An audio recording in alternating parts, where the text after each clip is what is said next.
Senhora Presidente, ouvintes da Rádio Senado e da TV Senado, para quem especialmente nos dirigimos nessa sexta-feira precária de presenças,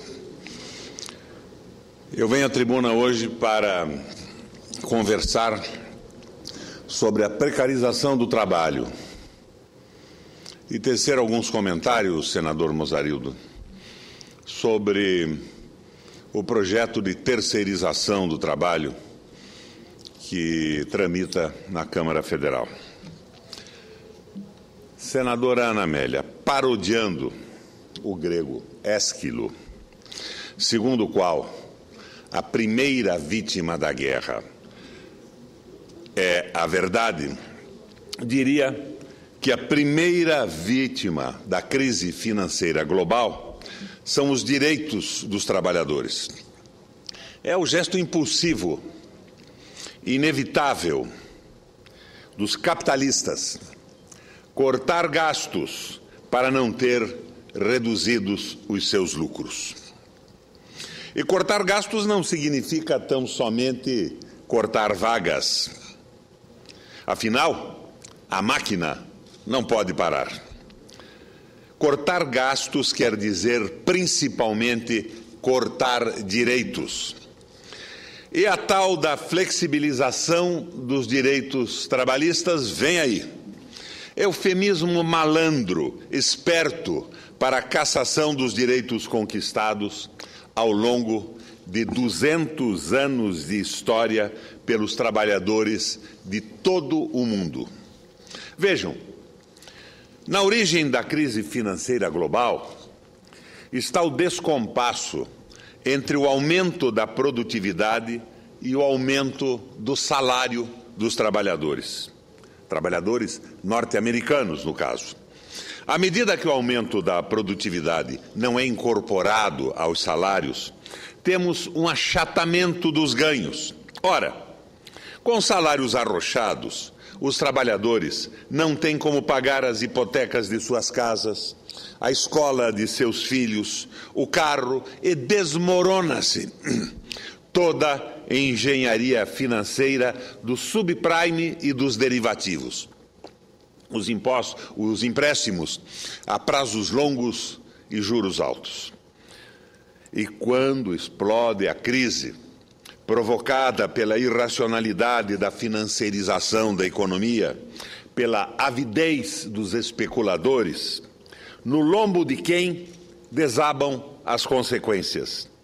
Elementar, meu caro senador Mozarildo, elementar. Isto acontece não porque empresários, financistas, Fundo Monetário Internacional sejam maldosos, sejam diabólicos. Não, isto acontece porque esta é a lógica do sistema. Foi sempre assim, vai ser sempre assim. A conciliação possível, se é que é possível, não se faz sobre as regras ou a falta delas do capitalismo liberal. O neoliberalismo vive em permanente estado de antagonismo em relação ao direito dos trabalhadores. A opção da senhora Merkel, do senhor Cameron, do ex-presidente Sarkozy, por salvar o sistema financeiro, gangrenado sob a crise do subprime e dos derivativos, cortando pernas e braços dos trabalhadores, não foi uma escolha ditada pela maldade, não foi uma escolha ditada pelo sadismo. Não se tratava de uma questão moral ou ética, já que, senador Mozarildo, esses valores não são levados em conta no caso. Dia desses, li uma entrevista com um dos executivos da Goldman Sachs, no Brasil, que, na perspectiva do avanço da crise mundial sobre o nosso país, aconselha a senadora Ana Amélia desacelerar a economia, reduzir o consumo e os salários reais, que, segundo ele, são fonte de inflação. Logo, A política brasileira do salário mínimo, segundo a Goldman Sachs, é um desatino. Pois é. Goldman Sachs, parceiro das medidas terroristas contra os trabalhadores e pensionistas europeus, já tem a receita pronta para os nossos trabalhadores. Assim que a crise apertar mais um pouco, desemprego, recessão e redução de salários. Quanta desfaçatez do Goldman Sachs. O mesmíssimo banco que esteve no centro da crise financeira dos Estados Unidos em 2008. O Goldman Sachs, acusado de fraude com hipotecas do subprime pela Comissão de Valores norte-americana. O Goldman Sachs, que foi salvo da bancarrota por 10 bilhões de dólares do Proer norte-americano. É isso que eu quero dizer quando afirmo que moral e ética não têm nada a ver com neoliberalismo econômico. Consoante com esses novos tempos, com a modernidade neoliberal, tramita na Câmara dos Deputados um projeto de lei que radicaliza a terceirização do trabalho, estendendo-a para todos os setores da economia. Com isso, as montadoras multinacionais de automóveis, por exemplo, poderão contratar metalúrgicos através de empresas que exploram no sentido lato e genuíno da palavra, sem o incômodo dos direitos previstos na consolidação das leis do trabalho. Aprovada essa barbaridade, o serviço público poderá cancelar os concursos, valendo-se apenas de funcionários terceirizados, extinguindo-se de forma absoluta as carreiras de Estado. Estado mínimo e terceirizado. O ideal do neoliberalismo.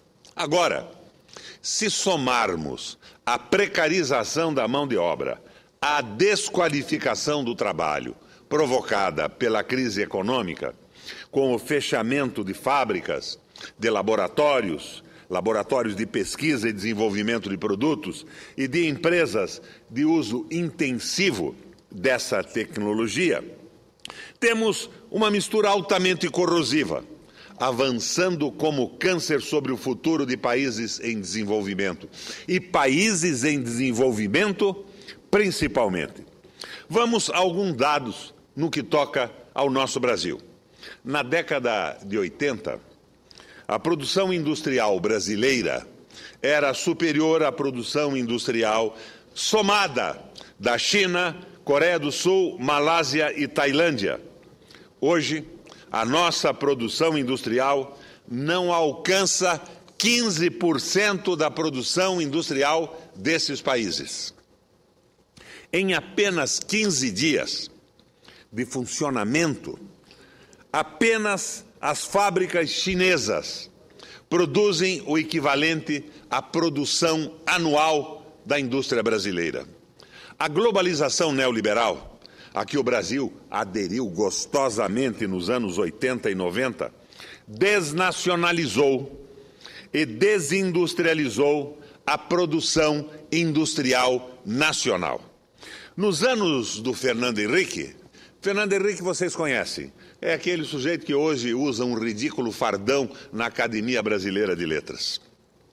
Nos anos de Fernando Henrique, o setor mais avançado da indústria brasileira, o de autopeças, senador Mozarildo, foi miseravelmente abatido no exato momento que chegava ao apogeu. Lembra, senador?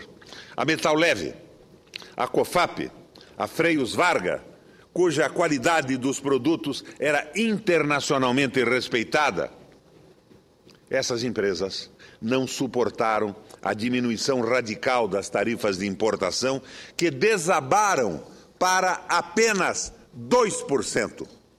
Com a quebra do setor de autopeças, foram-se de cambulhada 250 mil empregos industriais.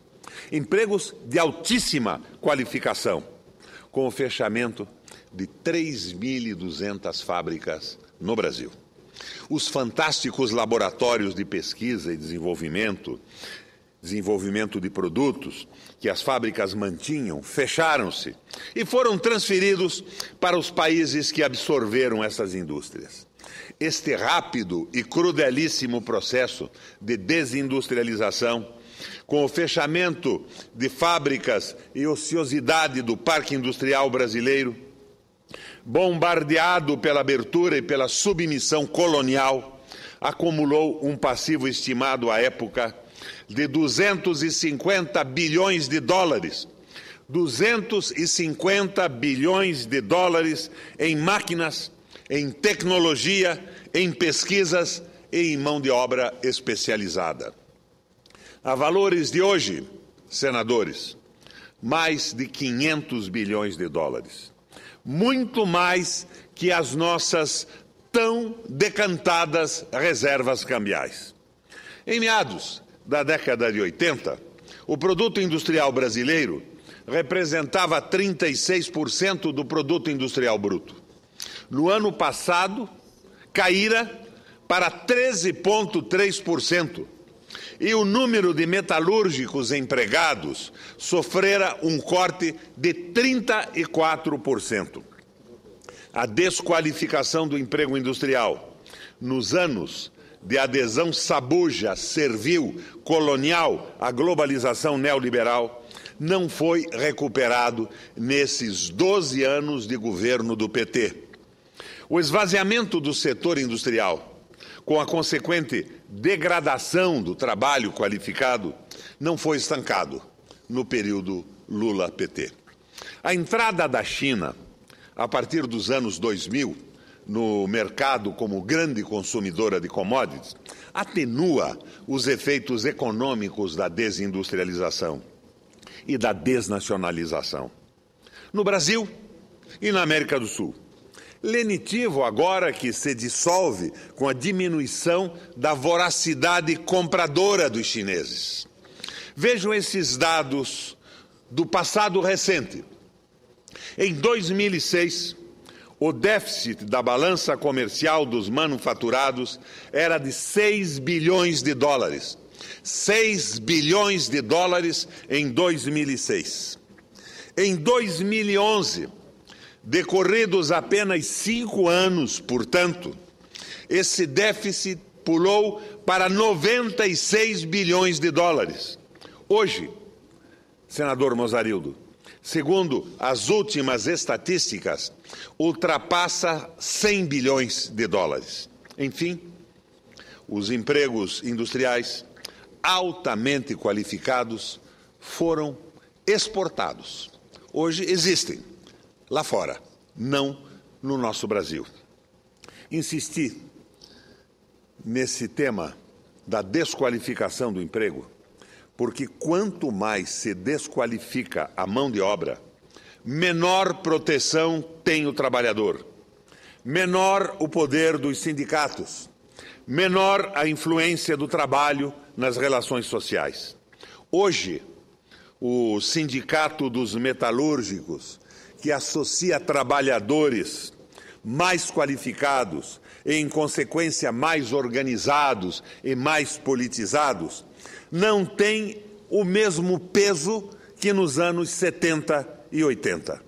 Quando um certo barbudo, senadora Ana Amélia, punha de joelho a indústria automobilística e em xeque o regime ditatorial. O desaparecimento do emprego altamente especializado e o sucateamento de laboratórios e de centros de pesquisas industriais fazem mal ao Brasil, atentam contra o desenvolvimento nacional, tornam nossa economia menos competitiva, limitam o nosso futuro, amarram-nos ao subdesenvolvimento e ao neocolonialismo. Para os defensores dos acordos bilaterais, que reserva ao Brasil apenas a produção de minérios, carnes e grãos, tudo bem. Para eles, tudo bem. Afinal, não é tão complexo assim formar um valoroso piloto de coletadeira ou um condutor de uma escavadeira em Carajás. Enfim, parece existir uma incompatibilidade de origem entre a globalização neoliberal e a manutenção dos direitos trabalhistas e o emprego industrial nos países em desenvolvimento. Logo, a defesa dos direitos trabalhistas e do emprego faz parte da grande luta de nossos países pelo desenvolvimento, pela industrialização, pelo avanço tecnológico, pelo estancamento da sangria de remessa de juros e lucros, pela independência, pela prosperidade, justiça e grandeza do nosso continente. Mas, afinal, a quantas andamos? Não há, por parte do nosso governo, nenhum sinal positivo à moda do velho PT de guerra da nossa presidente, que, se passar pelo Congresso a barbaridade da terceirização, terá o veto da presidente. Esta garantia, até agora, não foi dada aos trabalhadores do nosso país. Obrigado pela tolerância do tempo, senadora. O senhor tem mais 4 minutos, senador. Que maravilha! Então hoje eu consegui ser mais breve. Mas, senador, eu estou tão ansioso para escutar a intervenção de sexta-feira do senador Mozarildo que vou abrir mão desses 4 minutos.